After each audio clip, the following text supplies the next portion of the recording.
The city was still humming long after midnight, a soft electric thrum that leaked through the floor-to-ceiling glass of my 28th floor office. From here the streets looked like a circuit board, tiny cars pulsing like pixels in a game I'd spent 5 years trying to win. My shoulders ached from another 14-hour day. Even the silk of my navy blouse clung like it was tired too. I should have been celebrating. $10 million in funding. Our Series A had closed that afternoon with the kind of applause founders dream about. But instead of champagne, I nursed a cooling espresso and traced the faint half-moons of chipped polish on my thumbnail. The phone on my desk buzzed. A single vibration that sliced the quiet. Ethan Park. His name lit the screen like a warning flare. My co-founder. My CEO. The man who once told me we'd be equals until the day we sold. For a second, I just stared, thumb hovering above the green icon.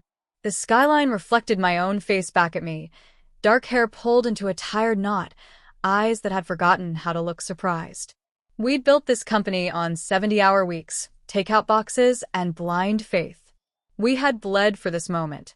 And yet, something in my chest tightened, a knot of pride and unease.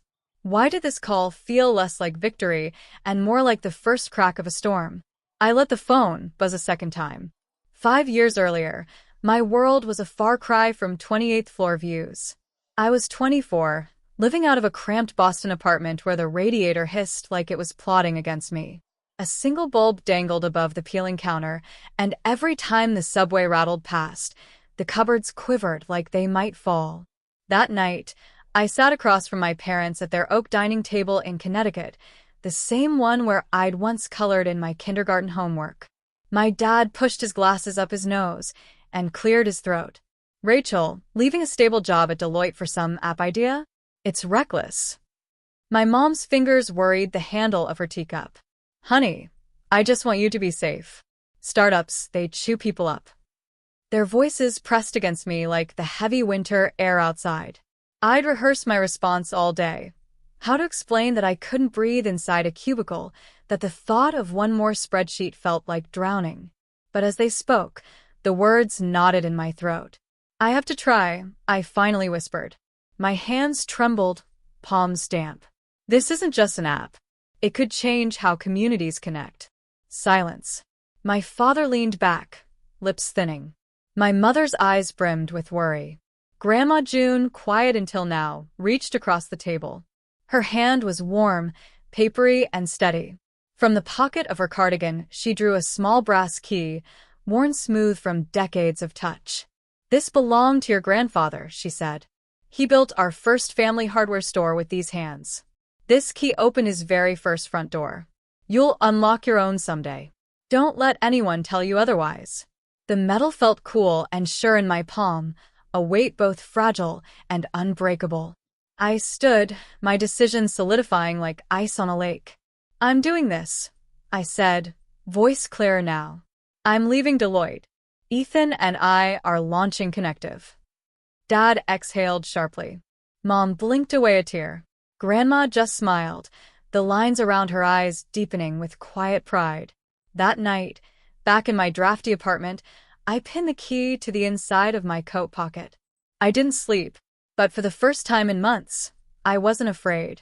I'd chosen my door, and I was ready to unlock it. The first year nearly broke me. Ethan and I worked out of a 2-room co-working space above a failing yoga studio in Cambridge, the scent of incense mixing with the stale odor of overworked laptops. Mornings began before sunrise, when the Charles River still wore a veil of mist.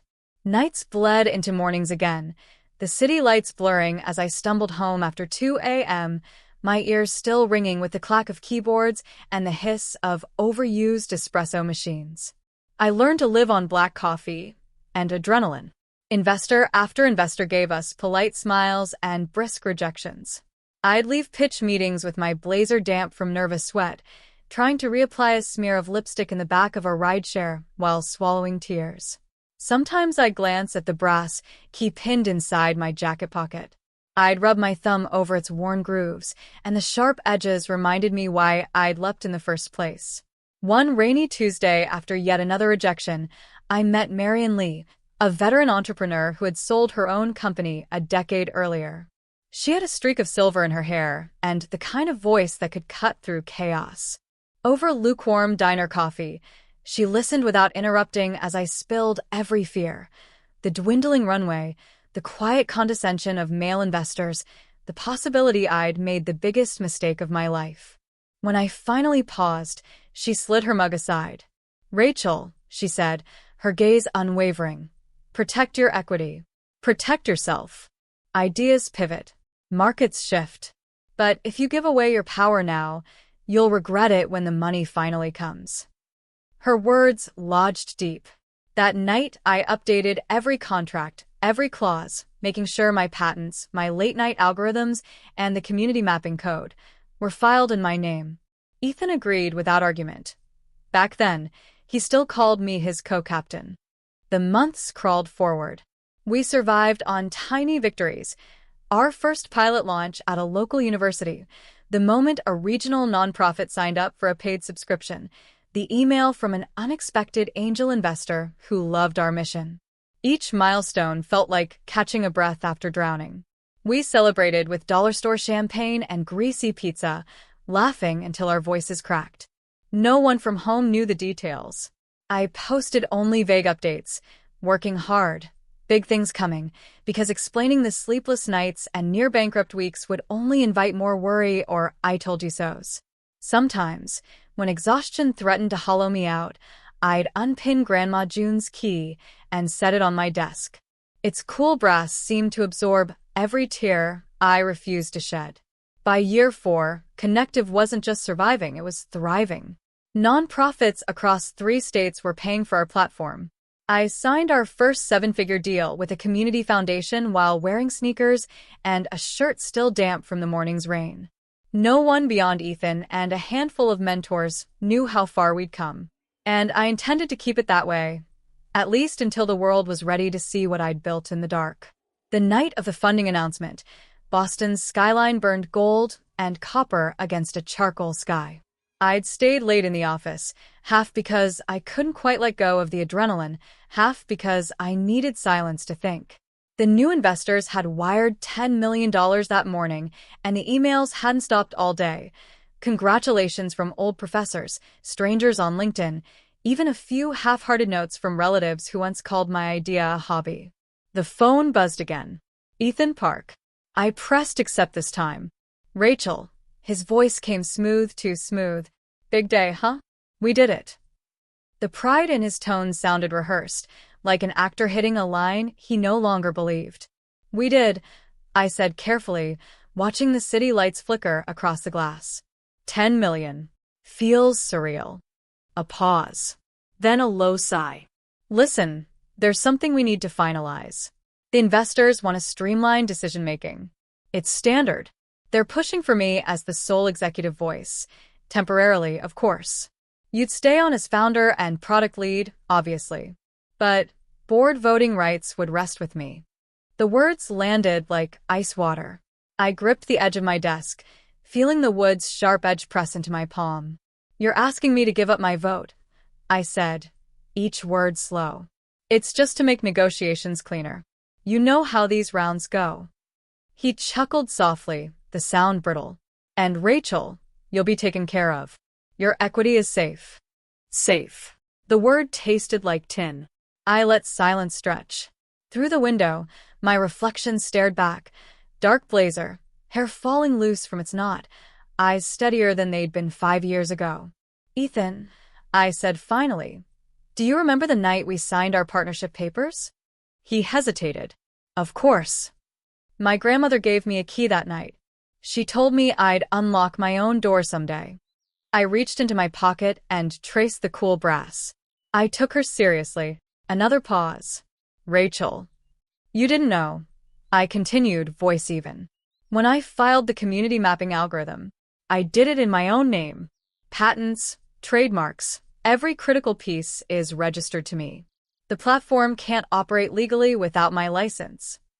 His breath caught, a quick intake of air that traveled through the line like a fault line cracking.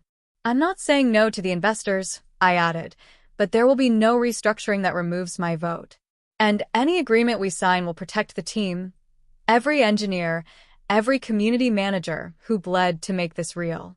If those terms aren't met, the patents stay locked. Silence. The hum of the city filled the gap. Somewhere far below, a siren wailed and faded. Finally, Ethan cleared his throat. I didn't realize you'd taken those steps. I know, I said softly. That's why I took them.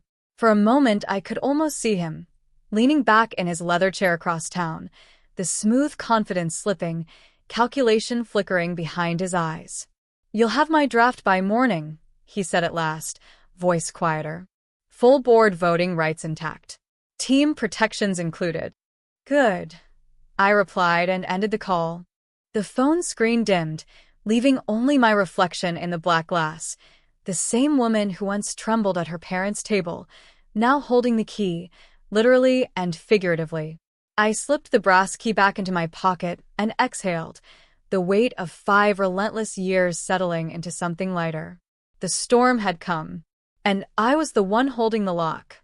The next morning sunlight spilled through my office windows, soft and golden, as if the city itself was exhaling after the storm.